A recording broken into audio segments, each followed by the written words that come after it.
నమస్కారం QK news వార్తలకు స్వాగతం. ముందుగా వార్తల్లోని ముఖ్యాంశాలు.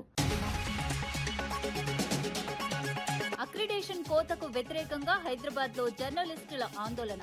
కేబుల్ ఛానళ్ల అక్రిడేషన్ సున్నాకు తగ్గించడంపై నిరసన. జర్నలిస్టుల జీవనాధారంపై దాడి. ఐఎన్పీఆర్ ఎదుట ధర్నా. అక్రిడేషన్ అంశంపై ప్రభుత్వం పునః పరిశీలన హామీ.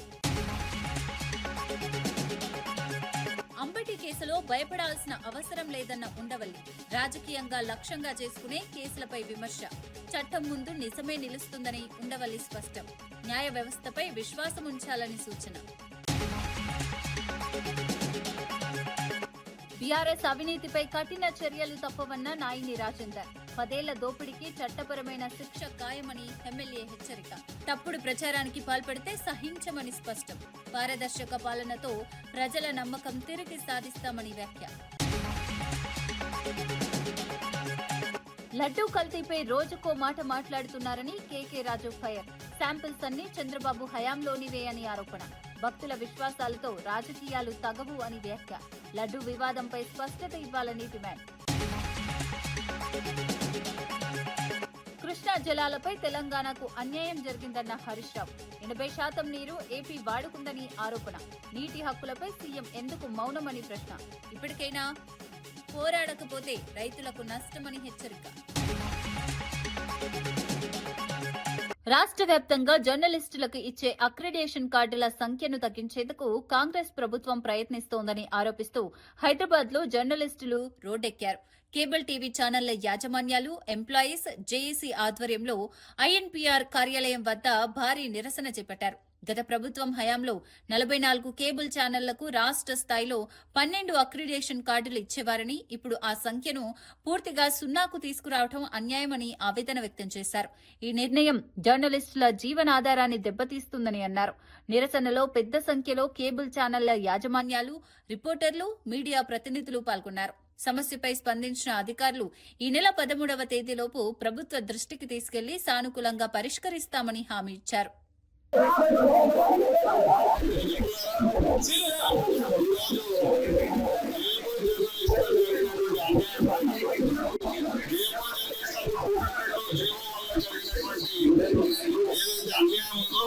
దాన్ని ప్రశ్నించడానికి మనకి న్యాయం జరిగే వరకు దశల వారీగా పోరాటం స్వీకరించుకునే క్రమంలో ఈరోజు మొట్టమొదటగా ఏదైతే మనకు అక్రిడేషన్ ఇన్స్టిట్యూషన్ సంస్థ ఐఎన్పీఆర్ ముట్టడి కార్యక్రమానికి ఈరోజు తెలంగాణ రాష్ట్ర కేబుల్ జర్నలిస్ట్ జేఏసీ ఆధ్వర్యంలో ఈరోజు ఏదైతే పిలిపించినారో రాష్ట్ర వ్యాప్తంగా జర్నలిస్టులు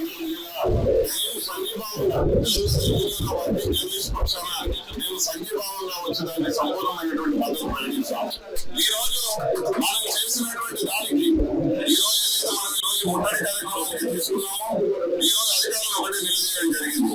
239 జీవోలో ఏ రకంగా అయితే మనం 12 కార్డులు ఇదే ఐఎన్పీఆర్ ద్వారా దాదాపు 45 కేబుల్ ఛానల్ ఇచ్చుకున్నామో అదే రకంగా ఈ రోజు నూతనంగా తీసుకొచ్చిన 252 జీవో ద్వారా కూడా అదే రకమైనటువంటి ప్రక్రియకు మీరు శ్రీకారం చుట్టాలి.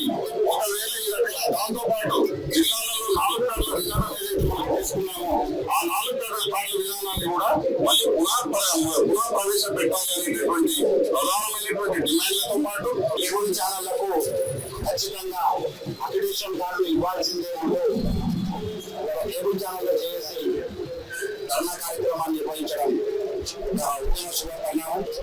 అయితే కేబుల్ ఛానళ్లను ముఖ్యమే వాళ్ళను కనుగోలు చేయాలి, లేక చిన్న చూపు చూడాలని చెప్పి ప్రభుత్వం భావించడం సరైన వైఖరి కాదు. కేబుల్ ఆపరేటర్కి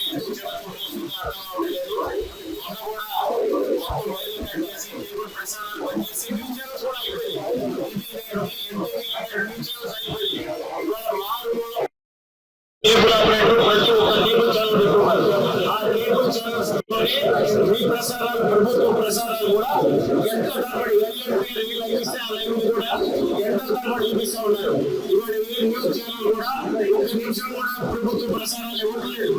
వాళ్ళ స్వార్థం కొద్ది ఎక్కడైతే కమర్షియల్ న్యూస్ ఉందో అవి ఇస్తున్నారు తప్ప కేబుల్ ఆపరేటర్ ప్రాంతాల్లో కేబుల్ కస్టమర్కి ఏ విధంగా నచ్చిందో ఆ విధంగా కేబుల్ ఛానల్స్ ప్రతి గ్రామాల్లో జరిగి ప్రభుత్వ పథకాలు కానీ, ప్రభుత్వ న్యూస్ కానీ, ఎమ్మెల్యే న్యూస్ కానీ ప్రసారం చేసి వినియోగదారులు పంపిస్తా ఉన్నారు. అటువంటి ఛానల్స్ ఇవాళ నిషేధించాలని చూస్తున్నారు. ఎట్టి పరిస్థితుల్లో ఒక గుర్తింపు కార్డు అనేది ఆ ప్రాంతంలో తెలుగు ఆపరేటర్ కానీ ఆ రిప్రజెంటేటివ్ కానీ అంటే ఇంటర్నేషనల్ కార్డు ఇవ్వకపోతే ప్రభుత్వ ప్రసారాలు ఏ విధంగా ప్రసారం చేస్తాడు? ఆ ప్రభుత్వ కార్యక్రమాలప్పుడు ఎక్కడేసి లేకుండా ఎలాగో పోలీసులు కానీ మీ ప్రభుత్వ అధికారులు కాబట్టి ఇంటర్నేషనల్ యథావిధిగా కొనసాగించాలి. లేకపోతే కేబుల్ తరఫున మా కేబుల్ ఎంఎస్ఓ తరఫున కూడా పూర్తి మద్దతు మేము ప్రకటిస్తా ఉన్నాం. ఎట్టి పరిస్థితుల్లో మొత్తం ఛానల్స్ కూడా బంద్ చేస్తాం. దీర్ఘకాలిక సమస్యలు పక్కన పెట్టడం కోసం లేకపోతే డైవర్ట్ చేయడం కోసం కొత్త రకమైన పాలిటిక్స్ తోటి ఈ పట్టుకొస్తున్నారు. కానీ గత ప్రభుత్వం ఇచ్చినటువంటి దాన్ని ఇంకా ఇంక్రీజ్మెంట్ చాలా తగ్గించారంటే ఉద్యోగులు దాంట్లో దాంట్లో నెంబర్ 1 ఇష్యూ అది. రెండోది ప్రతి జర్నలిస్ట్కి ఉచిత విద్య అవసరం ఉంటుంది, కుటుంబంలో ఉచిత వైద్యం అవసరం ఉంటుంది. అలాగే గౌరవ వేతనం కూడా ముంబైలో ఇక్కడ మన మహారాష్ట్రలో ఇక్కడ కూడా గౌరవ వేతనం ఇవ్వాల్సిన అవసరం ఉంది ఎంతైనా. అలాగే 60 ఏళ్ళు నిండినటువంటి జర్నలిస్టులకి డెఫినెట్ గా ఒక పెన్షన్ సౌకర్యం అనేది గౌరవ వేతనం లాగా ఇంటికి పంపించాల్సిన అవసరం ఉంది. ఈ డిమాండ్లతో మేము ముందుకెళ్తున్నాం. కాబట్టి దీన్ని తెలంగాణ జర్నలిస్టుల సంక్షేమ సంఘం తరఫున మన ఏదైతే ఉందో జేఏసీ తరఫున ఏదైతే మన మిత్రులకు అన్యాయం జరుగుతుందో పూర్తిగా ఈ కేబుల్ నెట్వర్క్స్ మీద దాన్ని మీకు తీవ్రంగా మేము వాళ్ళకి అండగా ఉంటాం. ఎప్పుడైనా సరే అందరికీ అవకాశం ధన్యవాదాలు. గతంలో శాటిలైట్ చదువుతున్న సుమారు 15 సంవత్సరాలు పంపించిన తెలంగాణ తీవ్రంగా శ్రమించాం. దాని తర్వాత అంటే మనం జర్నలిస్టులే కదా, మన తెలంగాణ ప్రభుత్వం వచ్చింది, నా తెలంగాణ మనకు వచ్చింది, ఏమో మొదలు పెట్టారు ఉద్దేశం మనం ఇమ్మీడియట్ గా ఛానల్ పెట్టుకోవడం జరిగింది. ఈ తర్వాత ఇప్పటికీ వివరించిన విషయం ఏంటంటే ఇప్పటికీ ఒక అప్డేషన్ విషయమే కాదు, ఒక యాడ్ ఎంపానల్మెంట్ అనేది తెలంగాణ ఏర్పడిన తర్వాత ఎంపానల్మెంట్ అనేది చేయలేదు. అంటే గవర్నమెంట్ నుంచి మనకు జీరో సపోర్ట్, తెలంగాణ మీడియాకు జీరో సపోర్ట్. కావున మనకు ఒక యాడ్ వచ్చింది దాని పైగా వస్తే ఉంటుంది. గత ప్రభుత్వం మనకు పూర్తి స్థాయి అప్డేషన్స్ అనేది సమర్పించింది. దాంతో పాటు మన జిల్లాలలో ప్రతి జర్నలిస్ట్ అప్డేషన్ అనేది మనం సమర్పించడం వల్ల ఏమైందంటే దాంట్లో ఆ జర్నలిస్ట్ అనేది జాయిన్ అవ్వడం జరిగిందని మనకు అప్డేషన్ వస్తుంది. ఏదో కేబుల్ ఛానల్స్ తరఫున రావడం జరిగింది. కానీ ఇది ఇప్పుడు ఏమైనా అంటే అప్డేషన్స్ అక్కడ ఎవరో పోయి 3 వేలు ఇస్తే టిక్ కొడతారు, ఆ జిల్లాలో అప్డేషన్స్ ఇచ్చారు. సో ఇలాంటివి వచ్చేవాళ్ళు జరుగుతూ ఉంది. తెలంగాణ జర్నలిస్టుల పైన జరుగుతుంది, గమనించాలి. అలాగే ఆంధ్ర మీడియాని వీళ్ళు ఎంకరేజ్ చేసే విధంగా ప్రభుత్వం కానీ సంబంధిత మీసలు కానీ గమనించి పూర్తిగా పాత జీవనం కొనసాగించాలి. అలాగే అల్లం సార్ ఉన్నప్పుడు పూర్తిగా మేము ఇక్కడ ఎక్కువ వచ్చినా సరే సార్ మాకు ఇక్కడ అప్డేషన్ రాలేదు, వెరిఫికేషన్ చూపించారు. తెలంగాణ ఉద్యమం పేరుతో అధికారంలోకి వచ్చిన బీఆర్ఎస్ నేతలు 10 ఏళ్ల పాలనలో అడ్డగోలుగా దోపిడీ చేశారని వరంగల్ పశ్చిమ ఎమ్మెల్యే నాయిని రాజేందర్ రెడ్డి విమర్శించారు. ఇప్పటికీ ప్రజలను మోసం చేస్తూ తప్పుడు ప్రచారం చేస్తున్నారని ఆరోపించారు. అవినీతికి పాల్పడిన బీఆర్ఎస్ నాయకులపై ప్రజాప్రభుత్వం కఠిన చర్యలు తీసుకుని తప్పనిసరిగా శిక్ష విధిస్తుందని స్పష్టం చేశారు. గత పాలనలో జరిగిన అక్రమాలు ఒక్కొక్కటిగా బయటపడుతున్నాయని తెలిపారు. ప్రజల ఆశల్ని ద్రోహం చేసిన నేతలకు రాజకీయంగా మాత్రమే కాకుండా చట్టపరంగానూ గుణపాఠం చెబుతామని హెచ్చరించారు. తెలంగాణ అభివృద్ధిని అడ్డుకున్న వారిని ప్రజలు ఎప్పటికీ క్షమించరని అన్నారు. పారదర్శక పాలనతో ప్రజల నమ్మకాన్ని తిరిగి సాధించడమే కాంగ్రెస్ ప్రభుత్వ లక్ష్యమని స్పష్టం చేశారు. అప్పుడు లెటర్ పెట్టిరు కదా, అవన్నీ కూడా తీయండి అన్న. 1000 కోట్ల రూపాయలండి ప్రజల సొమ్ము. నా కొడుకులు మళ్ళీ వీళ్ళేదో సంసార తీరుగా వీళ్ళే దేశం మీద పడి ఓవని కుక్కలు తిన మరుగుతున్నారు. మేము కూడా ముఖ్యమంత్రి గారిని రిక్వెస్ట్ చేస్తున్నాం, ఇక మాకు కూడా ఓపికలు లేవు. ప్రజలు మనని ఈ దొంగలని జైల్లో పెడతామని కసితోటి కోపంతో మనకు ఓట్లేసి మన అధికారంలో తీసుకొచ్చింది. దీనికి ఫాస్ట్ ట్రాక్ పెట్టి ఈ దొంగలని త్వరలో కనుక జైల్లో పెట్టకపోతే ఉనికికి ప్రమాదం ఉన్నది, తెలంగాణ వ్యవస్థకే ప్రమాదం ఉన్నది. ఆంధ్రోలు దోసుక తిన్నారు అని చెప్పిన కానీ ఆంధ్రోలు 10% తింటే నా కొడుకులు 100% తిన్నారు. ఒక్కొక్కడు రుబ్రోళ్ళు ఉన్నట్టున్నాడు గుండ్రగా 1000 కోట్లు తిని ఎట్లున్నారు. ఇక్కడ పేర్లు వద్దు కానీ ఒక్కొక్కడు ఇట్లా గుండ్ర ఈ కత్తలు ఉబ్బి ఆ ఏసీల సల్లగా దిగక ఈ నా కొడుకులు వీళ్ళే ఉల్టా మాట్లాడుతున్నారే. సారీ టు సే, నేను ఎందుకు ఈ భాష మాట్లాడవలసి వస్తుందంటే నిన్న ముఖ్యమంత్రి గారి గురించి మాట్లాడిన భాష అంతకుముందు ఏకంగా రాహుల్ గాంధీ గారిని అవులా అంటాడు. వీడు అవులా సంఘానికి అధ్యక్షుడు వీనయ్య, వీళ్ళు అవులా అంటాడు. ఏందా వీడు ఎలక్షన్లు అయిపోగానే తెలంగాణ రాగానే పోయి కుటుంబం పోయి కాలు పట్టుకోలే, ఫోటోలు లేవా, మీడియా లేదా? అసలు మీరు ఏం చేస్తుర్రా, ఏం మాట్లాడుతున్నారు? అసలు మీ చేతలకు పొంతనకు ఏమన్నా ఉన్నదా? వీళ్ళు చేసేదాళ్ళు ఒకటి ఆ తిన్న 119 మంది ఉన్నారు కదా, 119లో 70-80 మంది 80 మంది ఉండొచ్చు ఉదాహరణకు. ఒక్కొక్కడు 10,000 కోట్లకు ఉన్నాడు. ఆ డబ్బులు పెట్టి ఆడిస్తున్నారు. ప్రజలను పెట్టి ఏమంటే వీళ్ళని వాళ్ళని మోసం చేయడానికి ఆ డబ్బులతో తప్ప వీళ్ళు నిజమైన శక్తి ఉంటే పార్లమెంట్లో డిపాజిట్లు ఎందుకు పోయినాయి వీళ్ళకి చెప్పండి జవాబు. సర్పంచ్ ఎలక్షన్లో సింబల్ లేదు కాబట్టి మేము వచ్చినామని ఏదో చెప్పబోతుంటాడు. ఏది వచ్చినా మేమే చెప్పమంటాడు. మేము ముఖ్యమంత్రి గారిని నిజంగా కూడా మేము కలిసి రిప్రజెంటేషన్ ఇవ్వదలుచుకున్నాం, కొందరు ఎమ్మెల్యేలను కూడా కలిసి. కేంద్ర ప్రభుత్వం తీసుకుంటున్న తప్పుడు నిర్ణయాలతో తెలంగాణకు అన్యాయం జరుగుతుంటే సీఎం రేవంత్ రెడ్డి ఎందుకు స్పందించడం లేదని జాగృతి అధ్యక్షురాలు కల్వకుంట్ల కవిత ప్రశ్నించారు. రాష్ట్ర ప్రయోజనాల విషయంలో ముఖ్యమంత్రి మౌనం వహించడం అనుమానాలకు తావిస్తోందని అన్నారు. కేంద్రం నుంచి రావాల్సిన నిధులు, హక్కుల విషయంలో బలంగా పోరాడాల్సిన అవసరం ఉందని సూచించారు. గతంలో రాష్ట్ర ప్రయోజనాల కోసం ఉద్యమించిన నాయకత్వం ఇప్పుడు ఎందుకు వెనక్కి తగ్గిందని ప్రశ్నించారు. కేంద్రం తీసుకునే ప్రతి నిర్ణయం తెలంగాణ ప్రజలపై ప్రభావం చూపుతుందని, అలాంటి సందర్భాల్లో సీఎం స్పందించకపోతే ప్రజల్లో ఆందోళన పెరుగుతుందని పేర్కొన్నారు. రాష్ట్ర హక్కుల పరిరక్షణలో ప్రభుత్వ వైఫల్యాన్ని ప్రజలు గమనిస్తున్నారని కవిత వ్యాఖ్యానించారు. ముఖ్యమంత్రి గారిని మేము ఒక 3 డిమాండ్లు చేస్తా ఉన్నాం. కేంద్ర ప్రభుత్వం ఏదైనా నిర్ణయం తీసుకున్నప్పుడు ఆ నిర్ణయం యొక్క ప్రభావం మన రాష్ట్ర ప్రజల మీద పడుతున్నప్పుడు ఈ రాష్ట్ర ముఖ్యమంత్రిగా మీరు స్పందించాలి. కానీ మీరు స్పందిస్తలేరు. దానికి 3 ఉదాహరణలు. లేబర్ కోడ్ మారితే ముఖ్యమంత్రి గారు ఎక్కడ మాట్లాడలేదు. 12వ తారీఖు నాడు బంద్ ఉంది. మొత్తం కూడా లేబర్ అంతా కూడా రోడ్ల మీదకి వస్తూ ఉన్నారు. ఆ బంద్కు జాగృతి సంపూర్ణంగా మద్దతు ప్రకటిస్తూ ఉన్నది. కానీ రాష్ట్ర ప్రభుత్వంగా, రాష్ట్ర ముఖ్యమంత్రిగా మీరు ఈ లేబర్ కోడ్లను, లేబర్ చట్టాలను వ్యతిరేకించాలని నేను డిమాండ్ చేస్తూ ఉన్నాను. రెండవది, బీసీ బిడ్డలకు సంబంధించి జనగణనలో కనీసం ఓబీసీ కాలం పెట్టకపోతే ఇంతవరకు ముఖ్యమంత్రి గారు స్పందించలేదు, కేంద్ర ప్రభుత్వానికి ఉత్తరం రాయలేదు. ఎందుకంత చిన్న చూపు మీకు బీసీలు అంటే? 42% బిల్లులు పెడుతున్నామని మోసం చేశారు. ఒక్కసారి కూడా అఖిలపక్షాన్ని మోడీ గారి దగ్గర తీసుకుపోలేదు.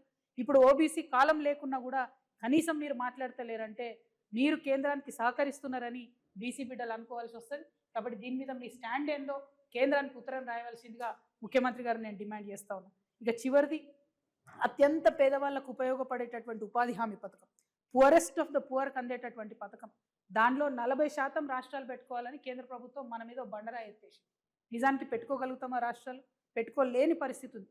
అయినా ముఖ్యమంత్రి గారి కార్యాలయం నుంచి ఒక్క ఉత్తరం కూడా ఎందుకు రాయలేదు?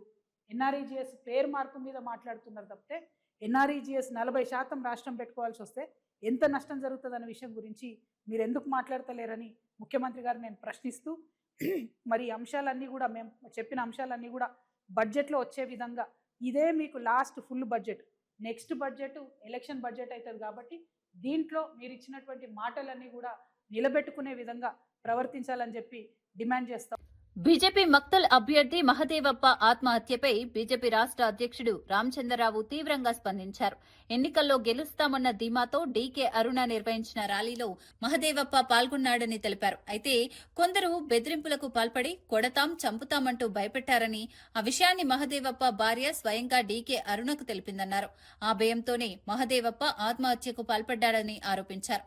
పోలీసులను ఆశ్రయించి ఫిర్యాదు ఇచ్చేందుకు ప్రయత్నించినా పోలీసులు నిర్లక్ష్యంగా వ్యవహరించారని మండిపడ్డారు. బాధిత కుటుంబానికి న్యాయం జరగాలంటే సమగ్ర విచారణ అవసరమని, బాధ్యులపై కఠిన చర్యలు తీసుకోవాలని డిమాండ్ చేశారు. ఎర్లీ మార్నింగ్ లేచి అతను సూసైడ్ చేసుకున్నాడు. ఈ విషయము తన భార్య మీడియా ముందు, అదేవిధంగా టీకేఆర్ నగర్ ఎంపీ గారికి చెప్పారు. మా కార్యకర్తలు కూడా అక్కడ పోయినప్పుడు, అక్కడ ఆమెతో మాట్లాడినప్పుడు ఇదే మాట చెప్పింది. ఈ మాట చెప్పిన తర్వాత మేము హాస్పిటల్లో పోయినప్పుడు పోస్ట్మార్టం దగ్గరికి, పోస్ట్మార్టం ఇంకా చేయకముందు మాకు తెలిసిన విషయం ఏంటంటే, అక్కడ స్థానిక పోలీసు వాళ్ళ అమ్మాయిని పిలిపించి అక్కడ ఇంటి దగ్గర బయట వాళ్ళు రాసి, ఇట్నే ఒక రాసి కంప్లైంట్ చేయని చెప్పి ఆమె బాధతో ఉండి, వాళ్ళు ఏం పోలీసు వారే కదా, వాళ్ళని నమ్మి రాసి ఆమె సంతకం పెట్టి, మన మమ్మతో సంతకం పెట్టించింది. ఈ మాట ఆమె కూడా మీడియా ముందు, పోలీసు డిఎస్పీల ముందు చెప్పింది. ఆమె ఇంత ఘోరంగా పోలీసు ప్రవర్తిస్తారంటే మేము ఊహించలేము.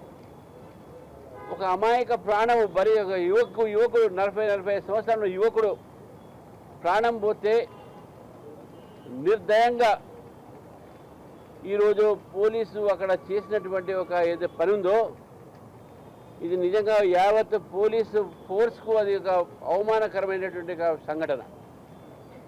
కృష్ణా నదీ జలాలను ఆంధ్రప్రదేశ్ ఇష్టానుసారంగా తరలించుకుపోతోందని స్వయంగా తెలంగాణ ఈఎన్సీ కేఆర్ఎంబీకు లేఖ రాసిన విషయాన్ని హరీష్ రావు గుర్తు చేశారు. ఈ ఏడాది కృష్ణా నదిలో 80% నీటిని ఏపీ వాడుకుందని ఆరోపించారు. అంత జరుగుతున్న సీఎం రేవంత్ రెడ్డి ఏం చేస్తున్నారని తీవ్ర వ్యాఖ్యలు చేశారు. రాష్ట్రానికి రావాల్సిన నీటిపై ప్రభుత్వం ఎందుకు పోరాటం లేదని ప్రశ్నించారు. నీటి వాటా విషయంలో అలసత్వం వహిస్తే భవిష్యత్తులో తెలంగాణ రైతులు తీవ్రంగా నష్టపోతారని హెచ్చరించారు. గతంలో నీటి హక్కుల కోసం బీఆర్ఎస్ ప్రభుత్వం గట్టిగా పోరాడిందని తెలిపారు. ఇప్పుడు అదే స్థాయిలో పోరాటం చేయకపోతే రాష్ట్ర ప్రయోజనాలు దెబ్బతింటాయని హరీష్ రావు స్పష్టం చేశారు. 6 రోజుల దాకా ఈఎన్సీ పోస్టును నింపలేదు, ఖాళీగా పెట్టారు. ఇన్ఛార్జ్ అని ఇవ్వచ్చు కదా, ఎవరికో ఒకరికి ఇన్ఛార్జు ఇవ్వలేదు, ఆ పోస్టును భర్తీ చేయలేదు. ఇది ఎంత ఇంపార్టెంటు. ఒకవైపు లెక్కకు మించిన నీళ్ళు ఆంధ్రప్రదేశ్ తీసుకుపోతుంది. ఆంధ్రప్రదేశ్ యొక్క ఈ వాటర్ ఇయర్లో వాటర్ కోట 2 రోజుల్లో ముగుస్తుంది. ఆ తర్వాత దాన్ని పరిశు ఎవరు చేయాలి? Who is the member? Is the ENC. ENC is the member of the KRMB. ఆ ఈఎన్సీ పోస్టు ఖాళీ అయితే వారం 10 రోజుల పాటు ఆ పోస్టే నింపలేదు, కనీసం ఇన్ఛార్జ్ ఇవ్వలేదు. ఎప్పుడు ఇచ్చింది తెలుసా? మన మీడియా, మీరు ప్రముఖ దినపత్రికలు, కొన్ని టీవీ ఛానళ్ళు వారం రోజులుగా ఈఎన్సీ పోస్టు ఖాళీ అని బ్యానర్లు పెట్టి పత్రికలు టీవీలు ఘోషిస్తే అప్పుడు మొద్దు నిద్ర లేసింది ఈ ప్రభుత్వం. ఇప్పుడు కేఆర్ఎంబి బోర్డు మీటింగ్ తక్షణమే పెట్టాలన్నారు. బోర్డు మీటింగ్లు పెట్టించుకొని పరిస్థితి ఎవరిది, బాధ్యత ఎవరిది? పెడితే ఆ బోర్డులో మెంబర్ ఎవరు? ENC is the member. అంటే బోర్డు మెంబరే ఖాళీగా పెట్టిండ్రు. నీళ్ళ కోట అయిపోయినాక దాన్ని పరిశూ చేయాల్సిన ఈఎన్సీ పోస్ట్నే మీరు ఖాళీగా పెట్టినారు. అంటే మీ పరిస్థితి ఎట్లుందంటే, మరి ఆ ఖాళీ ఎందుకు పెట్టినరు? మీ వాటాలు కుదరలేదా? మీ కమిషన్లు కుదరలేదా? లేదా ముఖ్యమంత్రికి మంత్రికి మధ్య మరి మాట కుదరలేదా? కారణం ఏదైనా ఈఎన్సీ పోస్టు వారం రోజులు ఖాళీ పెట్టడం అంటే ఎంత బాధ్యత రహిత్యం, లెక్కలేనితనం. రాష్ట్ర ప్రయోజనాలంటే పట్టదు ఈ ప్రభుత్వానికి. మన నీళ్లు అడ్డగోలుగా దోచుకుపోతుంటే దాన్ని ప్రభుత్వమే చూడాలి. కనీసం చూస్తున్న ఈఎన్సీ పోస్టు కూడా ఖాళీగా పెట్టినటువంటి పరిస్థితి ఈరోజు ఈ రాష్ట్రంలో. అంబటి రాంబాబు వ్యవహారంపై మాజీ ఎంపీ ఉండవల్లి అరుణ్ కుమార్ స్పందించారు. న్యాయవాదిగా అనుభవం ఉన్న వ్యక్తిగా అంబటి రాంబాబు ఈ కేసులో భయపడాల్సిన అవసరం లేదని చెప్పారు. కేసులో బలమైన ఆధారాలు లేవని, రాజకీయంగా లక్ష్యంగా చేసుకుని వ్యవహారం నడుస్తోందని అభిప్రాయం వ్యక్తం చేశారు. ప్రభుత్వాలు మారినప్పుడు రాజకీయ ప్రత్యర్థులపై కేసులు పెట్టడం కొత్త కాదని, కానీ చట్టపరంగా నిజం నిలబడితేనే శిక్ష సాధ్యమవుతుందని స్పష్టం చేశారు. ప్రజల్లో భయాందోళనలు సృష్టించేందుకే ఇలాంటి కేసులు తెరపైకి వస్తున్నాయని విమర్శించారు. న్యాయ వ్యవస్థపై విశ్వాసం ఉంచాలని, చట్టం తన పని తాను చేస్తుందని ఉండవల్లి వ్యాఖ్యానించారు. ఈ వ్యాఖ్యలు రాజకీయ వర్గాల్లో చర్చకు దారితీశాయి. అవతల ఆయన ఉంటాడు, అవతల ఉంటాడు, ఫోన్లో మాట్లాడుకోవటం. ఇంత పూర్వం నేను చాలాసార్లు సెంట్రల్ జైల్లో విజిటర్స్ చూడడానికి వచ్చాను. నేను సెంట్రల్ జైల్లో రిమాండ్లో ఉన్నాను. కానీ ఈ కండిషన్స్ అన్ని మారుతూ వచ్చాయి కదా. ఇప్పుడున్న దాంట్లో పెద్ద ఎక్కువగా మాట్లాడుకోవడానికి అవకాశం లేదు. ఫోన్లోనే అటే ఫోన్లో ఆయన మాట్లాడుతున్నాడు, ఇటే ఫోన్లో మనం మాట్లాడాలి. ఆయన ఏమీ కంప్లైంట్, నాతో అయితే ఏం కంప్లైంట్ చెప్పలేదు. బాగానే ఉన్నాడు, ఆరోగ్యంగా ఉన్నాడు, నవ్వుతూ హ్యాపీగా ఉన్నాడు ప్రతిదీ. ఎందుకంటే అతను కూడా లాయర్ కదా, అతనికి తెలుసు ఈ కేసులో పస ఎంత ఉందో. ఈ కేసు వల్ల వాళ్ళ పార్టీకి, అతనికి వ్యక్తిగతంగా కూడా చాలా బెనిఫిట్ జరిగిందని అనుకుంటున్నాను. ఎందుకంటే కక్ష సాధింపు ధోరణితోటి చేసినటువంటి ప్రయత్నం అని క్లియర్గా అర్థమైపోతుంది. కనీసం అక్కడ ఇంటి మీద దాడి చేస్తుంటే 6 గంటల సేపు మనం అందరం చూసాం కదా. వాళ్ళని కనీసం ఏ మేజిస్ట్రేట్ ముందో హాజరుపరిచి చిన్న డ్రామా అన్నా చేయవలసింది. స్టేషన్ బెయిల్ ఇచ్చి పంపించారు. ఆర్సన్ కేసులో. ఆర్సన్ కేసు అంటే ఇంటి మీదకి మంటలు వచ్చేలాగా పెట్రోల్ బాంబులు విసిరితే దాంట్లో స్టేషన్ బెయిల్ నేను ఎప్పుడు వినలేదు. అలాగే తిట్టాడన్న కేసులో తీసుకొచ్చి అప్పుడే 2 వారాలు అయిపోయినట్టుంది. తీసుకొచ్చి సెంట్రల్ జైల్లో పెట్టడం ఇది టూ మచ్ అనమాట. ఫస్ట్ ఆఫ్ ఇట్స్ కైండ్ అనుకుంటున్నాను.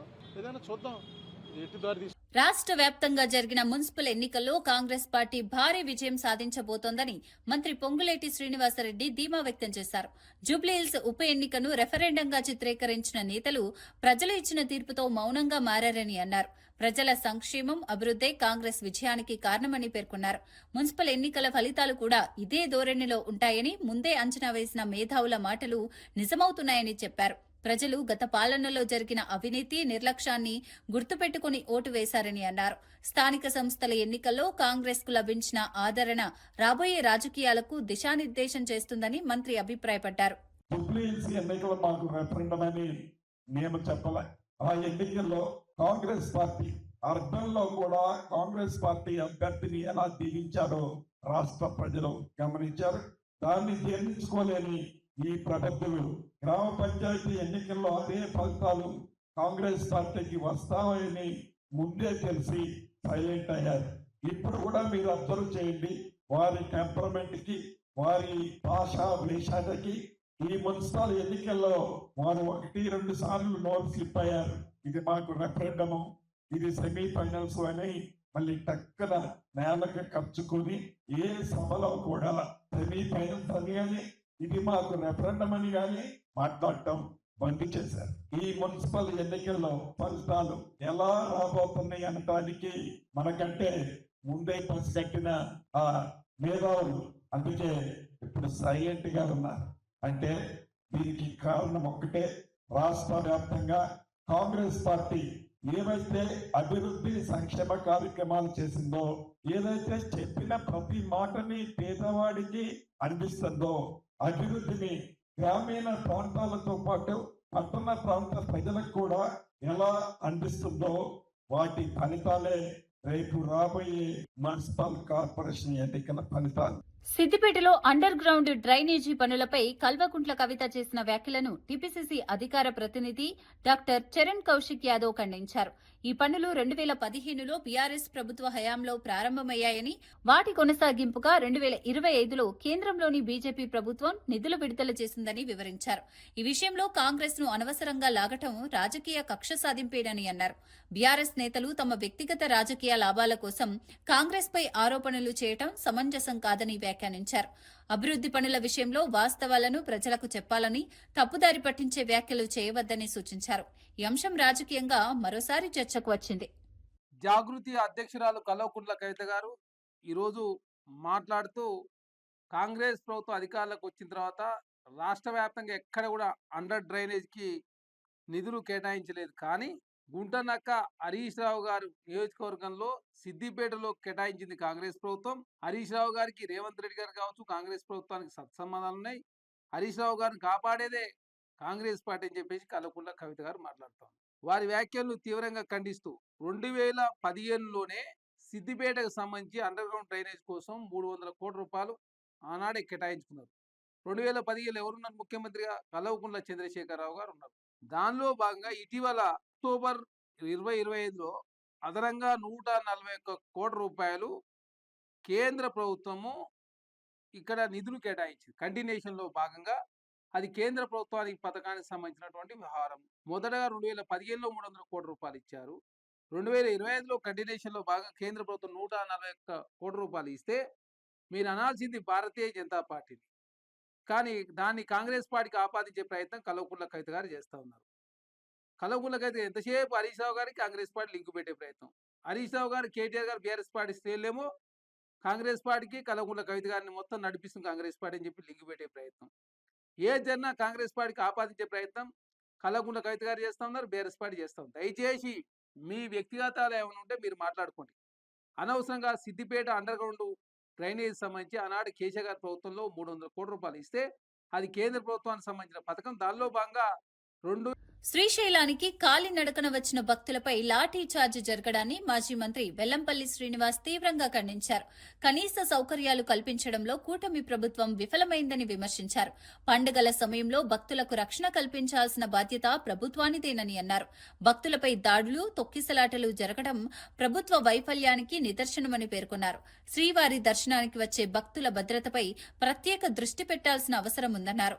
ఇలాంటి ఘటనలు పునరావృతం కాకుండా తక్షణ చర్యలు తీసుకోవాలని డిమాండ్ చేశారు. ఈ ఘటనపై భక్తుల్లో కూడా ఆందోళన వ్యక్తమవుతోంది. ఇప్పటికే తిరుమల తిరుపతి దేవస్థానంలో మీరు చేసిన అపచారాలు కావచ్చు, మీరు చేసిన దుర్మార్గపు పాలన కావచ్చు, భక్తులు తిరుపతి రావాలంటే భయపడే పరిస్థితి. పోయిన ముక్కోటి ఏకాదశి అయితే భక్తులు లేక మీరు జనరల్ పబ్లిక్ కూడా వదిలిన పరిస్థితి మేము చూసాం. అమ్మా, మీ ఏఎస్పీ గారు లాఠీ చార్జ్ చేస్తున్నారు కదా, ఏం యాక్షన్ తీసుకున్నారు?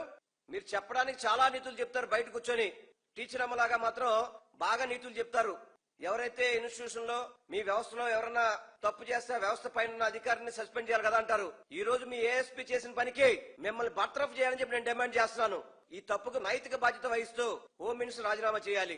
అన్ని సేవలు రద్దు చేశారు. పల్లకి సేవ అని, కళ్యాణోత్సవాలు అని చెప్పి అన్ని సేవలు రద్దు చేశారు. అయినా గానీ భక్తులకు సౌకర్యాలు కల్పించే పరిస్థితి లేదు. మీరు చెప్తారు ఏ టెక్నాలజీ అని చెప్పని, లేకపోతే మేము ఆన్లైన్ లో మేము ఇచ్చేస్తున్నాం అని చెప్పని అనేక డబ్బాలు కొడతారు కదా. మరి ఆ డబ్బాలన్నీ ఏవే పని ఈ రోజు పవన్ కళ్యాణ్ గారు కూడా నేను సూటిగా ప్రశ్నిస్తున్నా, మీకు బాధ్యత లేదా? ఈ 30-40 రోజుల నుంచి కుదించిన వారం రోజులు కుదించినందుకు మీరేం సమాధానం చెప్తారు? అది అటవీ శాఖ పరిధిలో ఉంటది. నిన్న ఒక అధికారులు సమన్వయ లోపం, పోలీసులకి, ఎండోమెంట్ డిపార్ట్మెంట్ కి, అటవీ శాఖకి, రెవెన్యూలకి ఎక్కడ కూడా సమన్వయం లేదు. కలవని జంతుకోవని కలిసినట్టు మీరు షో చేయడం, పబ్లిసిటీ చేయడం తప్ప భక్తులకి సౌకర్యాలు కల్పించడంలో పూర్తిగా కూడా ఏ పండగ వచ్చినా గానీ భక్తుల మీద దాడులు, భక్తులు చనిపోవడం ఈ కూటమి ప్రభుత్వానికి ఆనవాయితీగా. తిరుమల లడ్డు కల్తీ నెయ్యి అంశంపై విశాఖ జిల్లా వైఎస్సార్సీపీ అధ్యక్షుడు కేకే రాజు తీవ్ర వ్యాఖ్యలు చేశారు. మొదట జంతు కొవ్వు కలిసిందని ప్రచారం చేసి ఇప్పుడు హార్పిక్, రసాయనాలు కలిశాయని కొత్త ఆరోపణలు చేస్తున్నారని మండిపడ్డారు. పరీక్షలకు పంపిన శాంపిల్స్ అన్ని చంద్రబాబు అధికారంలో ఉన్న సమయంలో తీసుకున్నవేనని గుర్తు చేశారు. కాబట్టి ఈ వ్యవహారంపై సమాధానం చెప్పాల్సింది చంద్రబాబేనని డిమాండ్ చేశారు. ప్రజలను గందరగోళానికి గురి చేసేలా రోజుకో మాట మారుస్తున్నారని ఆరోపించారు. కోట్లాది భక్తుల విశ్వాసాలకు సంబంధించిన అంశంలో రాజకీయాలు చేయటం తగదని అన్నారు. ఈ వివాదం ఇంకా కొనసాగుతోంది. మన ఎన్ని అబద్ధాలు చెప్పినా, ఎన్ని అసత్యాలు చెప్పినా, ఎన్ని మోసాలు చెప్పినా, ఏ విధంగా మోసాలతో, అబద్ధాలతో, అసత్యాలతో పక్క పార్టీలను అడ్డం పెట్టుకుని ఓట్లు వేయించుకుంటున్నామో ఇది కూడా అలాగే నమ్ముతారనే ఉద్దేశంతో ఆయన ఇచ్చిన ఆర్డర్స్ని, ఆయన హయాంలో ఇచ్చిన ఆర్డర్స్ని కూడా మర్చిపోయే రోజు మాట్లాడుతున్నారు. ఇది 2019 మార్చి నెలలో 82,000 బోలే బాబాని తీసుకొచ్చింది టీటీడీకి చంద్రబాబు నాయుడు గారు అనేది మనకి రికార్డ్స్ లో కూడా చూడొచ్చు. మార్చి 6, 2019 చంద్రబాబు నాయుడు గారి ప్రభుత్వం, చంద్రబాబు నాయుడు గారి ముఖ్యమంత్రిగా ఉన్నప్పుడు 82 కేజీల నెయ్యిని టిన్నుల ద్వారా సప్లై చేయడానికి టెండర్ ఇచ్చారు. టిన్నుల ద్వారా. మీకు ఆశ్చర్యకరమైన విషయం ఏంటంటే బోలే బాబాకి 2019 మార్చి 6వ తారీఖున చంద్రబాబు నాయుడు గారు ముఖ్యమంత్రిగా ఉన్నప్పుడు ఇచ్చిన ఆర్డర్కి కేజీ విలువ 291 రూపాయి మాత్రమే. అంటే వాస్తవాలు ఈరోజు ప్రజలకు తెలియాల్సిన అవసరం ఉంది. కేవలం 291 రూపాయి ఈ బోలే బాబాకి చంద్రబాబు నాయుడు గారు ఆంధ్రప్రదేశ్ టీటీడీకి తీసుకొచ్చి ఇచ్చినప్పుడు ఆర్డర్ 291 రూపాయికి. మళ్ళీ ఏప్రిల్ 19వ తారీఖున 82,000 కేజీలతో పాటు 12,300 కేజీ సప్లై కూడా చంద్రబాబు నాయుడు గారు ఇచ్చారు. చంద్రబాబు నాయుడు గారిని, ఈ కూటమి నాయకుల్ని మొన్న మొత్తం క్యాబినెట్ మొత్తం బంతి భోజనానికి కూర్చున్నారు. కూర్చున్నప్పుడు మీరు మాట్లాడిన పెద్దలందరినీ ఒకటి అడుగుతున్నాం. కేజీ 291 రూపాయలకి సప్లైకి 82,000 కేజీలకి ఆర్డర్ ఇవ్వలేదు అని మీరు ఈరోజు వెంకటేశ్వర స్వామి. పశ్చిమ గోదావరి జిల్లా పాలకొల్లులో కొనసాగుతున్న పలు అభివృద్ది పనులను మంత్రి నిమ్మల రామానాయుడు పరిశీలించారు. పట్టణంలో జరుగుతున్న రహదారుల విస్తరణ, డ్రైనేజీ వ్యవస్థ, తాగునీటి సరఫరా, మున్సిపల్ మౌలిక వసతుల అభివృద్దిపై అధికారులతో సమీక్ష నిర్వహించారు. ప్రజలకు ఇబ్బందులు లేకుండా పనులు వేగంగా, నాణ్యతతో పూర్తి చేయాలని మంత్రి అధికారులను ఆదేశించారు.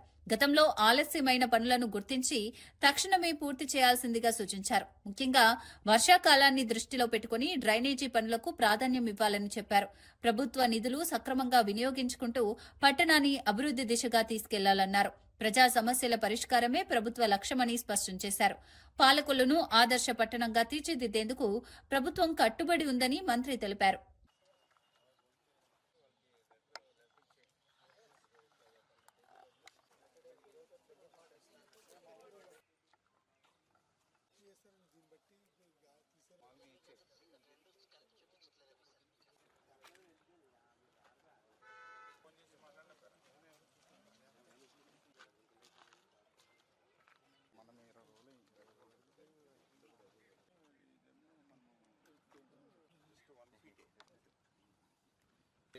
విధంగా 1,50,00,000 రూపాయలతోటి మరి యొక్క సుందరీకరణ, అదేవిధంగా బండ్ బలోపేతం చేయడం విత్ సెక్యూరిటీ, ఇవన్నీ కూడా కల్పిస్తూ ఈ కార్యక్రమం తీసుకుని దాన్ని ఈరోజు కూడా పరిశీలించి ఏజెన్సీకి, అధికారులకి సూచనలు ఇవ్వడం జరిగింది. అదేవిధంగా ప్రభుత్వ ఆసుపత్రి దగ్గర కూడా 1,50,00,000 రూపాయలు urban development authority Eluru funds తోటి అక్కడ కూడా గ్రీనరీ, ల్యాండ్స్కేపింగ్, క్యాంటీన్, బెంచింగ్, ఇవన్నీ కూడా వాళ్ళకు కూడా ఇప్పుడు ఎక్కడ ఏమి రావాలనే దాని మీద ఇచ్చినటువంటి డైరెక్షన్స్ అన్ని కూడా అక్కడ కూడా ఇవ్వడం జరిగింది. అదేవిధంగా క్రిస్టియన్ బరెల్ గ్రౌండ్కి సంబంధించి మరి అక్కడ కూడా ఫిల్లింగ్ పూర్తయింది.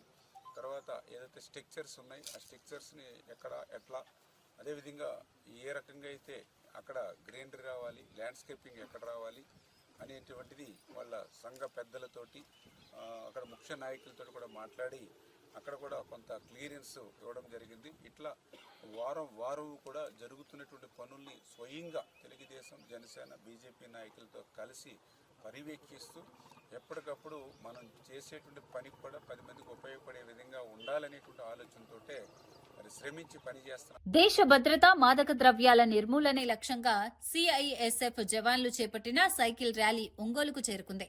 తీర ప్రాంత ప్రజల్లో అవగాహన ఉంచే ఉద్దేశంతో ఈ ర్యాలీ నిర్వహిస్తున్నట్లు అధికారులు తెలిపారు. డ్రగ్స్ వినియోగం వల్ల సమాజానికి కలిగే నష్టాలను వివరిస్తూ యువత చెడు మార్గాలకు దూరంగా ఉండాలని జవాన్లు పిలుపునిచ్చారు. దేశ భద్రతలో ప్రతి పౌరుడి పాత్ర కీలకమని గుర్తు చేశారు.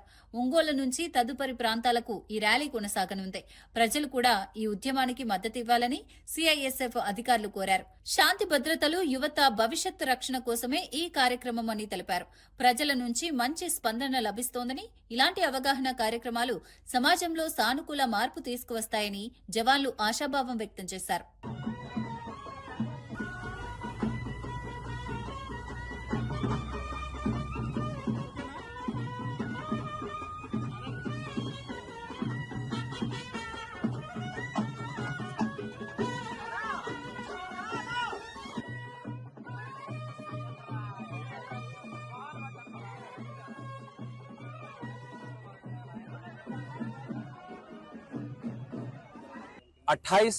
जनवरी को इसका फ्लैग ऑफ किया गया। दो भारत के जितने हमारे दो तट हैं, पूर्वी तट और पश्चिमी तट, east coast of the India and west coast of the India, दोनों साइड से हमारे साइकिलिस्ट की 70 की टीमें शुरू की गई हैं।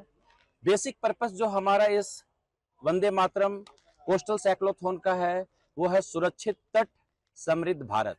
सुरक्षित तट, safe coast, secure and prosperous India. इस थीम को लेकर के गवर्नमेंट ऑफ इंडिया के जितने भी इनिशिएटिव्स हैं उनको हम, जितने भी हमारे कोस्टल इंडिया में जो भी कम्युनिटी रहती है, हम उनके बीच उनको जागरूक फैला रहे हैं। CSF central armed force of the union है।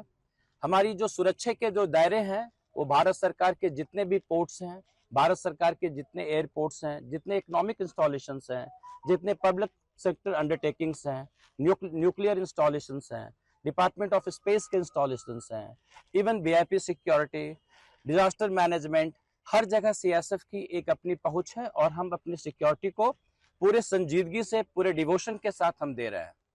हमारे बल के महानिदेशक महोदय द्वारा एक बहुत ही अच्छा पहल किया गया कि 2026 में जब वंदे मातरम का 150 साल पूरा हो रहा है, 1875 में वंदे मातरम की जो पहली पंक्ति है हमारे आदरणीय कवि, जो पूजनीय कवि थे बंकिम चंद्र चट्टोपाध्याय के द्वारा सिंह किया गया था, और आज 150 साल उस जो भी पोयम के होने वाले हैं, तो जो उनका कॉन्सेप्ट था कि हम अपने भारत మాతృభూమి को क्या। అసెంబ్లీ సమావేశాలకు వైఎస్ జగన్ తో సహా అందరం హాజరవుతున్నామని మాజీ మంత్రి బొత్స సత్యనారాయణ వెల్లడించారు. ప్రజాస్వామ్యంలో అసెంబ్లీ కీలకమైన వేదిక అని, ప్రజా సమస్యలపై చర్చించేందుకే తమ హాజరు అని ఆయన తెలిపారు. రాష్ట్రంలో జరుగుతున్న పరిణామాలు, ప్రభుత్వ విధానాలపై అసెంబ్లీలో గట్టిగా ప్రశ్నిస్తామని స్పష్టం చేశారు. ప్రజలకు సంబంధించిన అంశాలను లేవనెత్తడమే తమ బాధ్యత అని అన్నారు. ప్రతిపక్ష హోదాలో ప్రభుత్వాన్ని ప్రశ్నించడం సహజమని పేర్కొన్నారు. అసెంబ్లీ సమావేశాల్లో ప్రజా ప్రయోజనాలే ప్రథమ లక్ష్యంగా వ్యవహరిస్తామని చెప్పారు. రాజకీయ విభేదాలకు అతీతంగా ప్రజల సమస్యలపై చర్చ జరగాలని ఆకాంక్షించారు. ఈ సమావేశాలు రాష్ట్ర రాజకీయాల్లో కీలకంగా మారనున్నాయని రాజకీయ వర్గాలు విశ్లేషిస్తున్నాయి. ఇవాళ కూడా చంద్రబాబు నాయుడు గారు చెప్తున్నాం, ఏదైతే మీరు వేసిన ఎంక్వైరీ కమిటీ ఉందో మా ఇచ్చిన రిపోర్ట్ని మీరు బహిర్గతం చేయండి, మాకు అభ్యంతరం, దాని ప్రకారం మీరు ఏ నిర్ణయం తీసుకోండి. ఇంకో విషయాన్ని కూడా మీకు ఇవాళ చంద్రబాబు నాయుడు మీరు అడిగారు కాబట్టి చెప్తున్నారు, నేను ఆ విషయంకి వెళ్ళను. యాక్సెప్ట్ కమిషన్ వేస్తా అని చెప్పారా? అసలు చంద్రబాబు నాయుడు పరిపాలన దక్షత ఉందా? అసలు ఆలోచన ఉందా? అతనికి నిబంధనలు తెలుసా? ఏ రకంగా వేసిన ఎంక్వైరీ చేసి రిపోర్ట్ వస్తే దాని మీద ఏ రకంగా మళ్ళీ యాక్సెప్ట్ కమిషన్ వేస్తాడండి? How it is? ఆయనకి ఎక్కడ ఉంది అది? సుప్రీంకోర్టు నియమించిన వ్యవస్థ ఒక సిట్ వేసి అందులో సిబిఐ ఆఫీసర్లు, స్టేట్కి సంబంధించిన అధికారులు ఉన్న తర్వాత దాని మీద మళ్ళీ యాక్సెప్ట్ కమిషన్ చేస్తానడానికి మాకేమీ అభ్యంతరం కాదు. కానీ చట్టం ఎందుకు అది రక్షించదు. మరి ఎందుకు ఆ విషయాన్ని మళ్ళీ మర్చిపోయి వదిలేసాడంటే ఏది నోటుకొస్తే చెప్పడం, ఏది నోటుకొస్తే మాట్లాడడం, అమ్మాయికి అనుకునేట్టు రాష్ట్రపతి అందరూ మేమందరూ ఏ రకంగా ఎలాగ ఎప్పుడు అందుకు చెప్తాను. కాబట్టి చాలా తొందరపాటులో ఉన్నాడు అతను వచ్చి పరిపాలన వచ్చి గాలి కుదిసి ప్రెస్టేషన్ ఎందుకున్నాడో అర్థం అవట్లేదు. స్థానం కోల్పోతున్నాడు రోజు రోజుకి. ఇది మంచిది కాదు, ఇది రాష్ట్రానికి మంచిది కాదు. ఆయన వ్యక్తిగతంగా మంచిగా చేయడానికి పక్క పడేస్తే రాష్ట్రానికి మంచిది కాదు. ఓకేనా?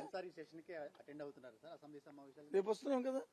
తనపై వచ్చిన ఎన్నికల ప్రవర్తనా నియమావళి ఉల్లంఘన ఆరోపణలను మంత్రి అడ్లూరి లక్ష్మణ్ ఖండించారు. తాను ఎన్నికల ప్రచారానికి వెళ్లలేదని, ధర్మపురిలో జరిగిన ఒక ఆధ్యాత్మిక కార్యక్రమానికి మాత్రమే హాజరయ్యానని స్పష్టం చేశారు. కొందరు కావాలని తన కాన్వాయ్ వీడియోలను చిత్రీకరించి తప్పుదోవ పట్టించే ప్రచారం చేస్తున్నారని ఆరోపించారు. మున్సిపల్ ఎన్నికల్లో ఓటమి భయంతోనే బీఆర్ఎస్ నాయకులు తనపై బురద జల్లే ప్రయత్నం చేస్తున్నారని మండిపడ్డారు. ఎన్నికల నిబంధనను తాను ఎక్కడా ఉల్లంఘించలేదని స్పష్టం చేశారు.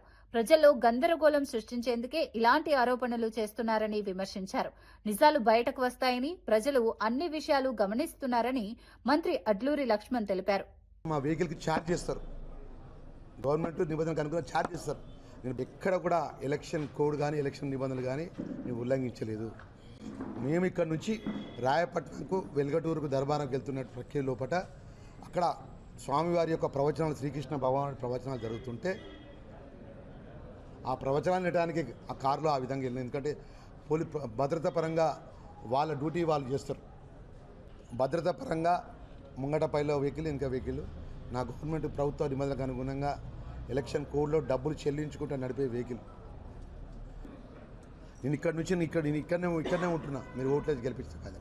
ఇక్కడ నుంచి నేను పోతున్న దారిలోకి వెళ్ళి పోతున్న దారిలో ఫోటో కూడా తీసి పనికిమాని చేత కానీ ఇక పెట్టిన వాళ్ళు ఎవరో నాకు తెలియదు, కానీ ఈ స్థాయికి దిగజారిపోయారు. ఇక వాళ్ళ విఘ్నతకు వదిలిపెడుతున్నారు. ఎలక్షన్ కోడ్ నిబంధనలు ఉల్లంఘించినట్టుకుంటే రాతపూర్వకంగా మాజీ మంత్రి ఉన్నాడు కదా, రాతపూర్వకంగా నా మీదేనండి, దానికి నేను ఫేస్ చేస్తాను. అటువంటి ఏమంటారు డిప్రెస్కి లోనైపోతున్నారు. భద్రతాపరంగా పోవాలని చెప్తే పోలీసు అధికారులకు ఒక రాష్ట్ర క్యాబినెట్ మంత్రిగా అలా సహకరించుకుంటూ పోతున్నా. 1 కిలోమీటర్కి 63 రూపాయలు చొప్పున నేను పే చేస్తున్నాను. అది ఇక్కడ నుంచి ఇట్లా యూటర్న్ చేసుకొని బ్రాహ్మణ సంఘంకి వెళ్ళి ఇట్లా పోతే కూడా అది కూడా సోషల్ మీడియాలో పెట్టి వైరల్ చేసుకునేటువంటి దుస్థితి. వార్తలు ముగించే ముందు ముఖ్యాంశాలు మరోసారి. అక్రిడేషన్ కోతకు వ్యతిరేకంగా హైదరాబాద్ లో జర్నలిస్టుల ఆందోళన. కేబుల్ ఛానళ్ల అక్రిడేషన్ 0కు తగ్గించడంపై నిరసన. జర్నలిస్టుల జీవనాధారంపై దాడి. ఐఎన్పీఆర్ ఎదుట ధర్నా. అక్రిడేషన్ అంశంపై ప్రభుత్వం పునః పరిశీలన హామీ. అంబటి కేసులో భయపడాల్సిన అవసరం లేదన్న ఉండవల్లి. రాజకీయంగా లక్ష్యంగా చేసుకునే కేసులపై విమర్శ. చట్టం ముందు నిజమే నిలుస్తుందని ఉండవల్లి స్పష్టం. న్యాయ వ్యవస్థపై విశ్వాసం ఉంచాలని సూచన. బీఆర్ఎస్ అవినీతిపై కఠిన చర్యలు తప్పవన్న నాయిని రాజేందర్. 10 ఏళ్ల దోపిడీకి చట్టపరమైన శిక్ష ఖాయమని ఎమ్మెల్యే హెచ్చరిక. తప్పుడు ప్రచారానికి పాల్పడితే సహించమని స్పష్టం. పారదర్శక పాలనతో ప్రజల నమ్మకం తిరిగి సాధిస్తామని వ్యాఖ్య. లడ్డూ కల్తీపై రోజుకో మాట మాట్లాడుతున్నారని కేకే రాజు ఫైర్. శాంపిల్స్ అన్ని చంద్రబాబు హయాంలోనివే అని ఆరోపణ. భక్తుల విశ్వాసాలతో రాజకీయాలు తగవు అని వ్యాఖ్య. లడ్డూ వివాదంపై స్పష్టత ఇవ్వాలని డిమాండ్. కృష్ణా జలాలపై తెలంగాణకు అన్యాయం జరిగిందన్న హరీష్ రావు. 80% నీరు ఏపీ వాడుకుందని ఆరోపణ. నీటి హక్కులపై సీఎం ఎందుకు మౌనమని ప్రశ్న. ఇప్పటికైనా పోరాడకపోతే రైతులకు నష్టమని హెచ్చరిక. ఇవి ఈనాటి వార్తా విశేషాలు. మరో బులెటిన్లో మళ్ళీ కలుద్దాం. నమస్కారం.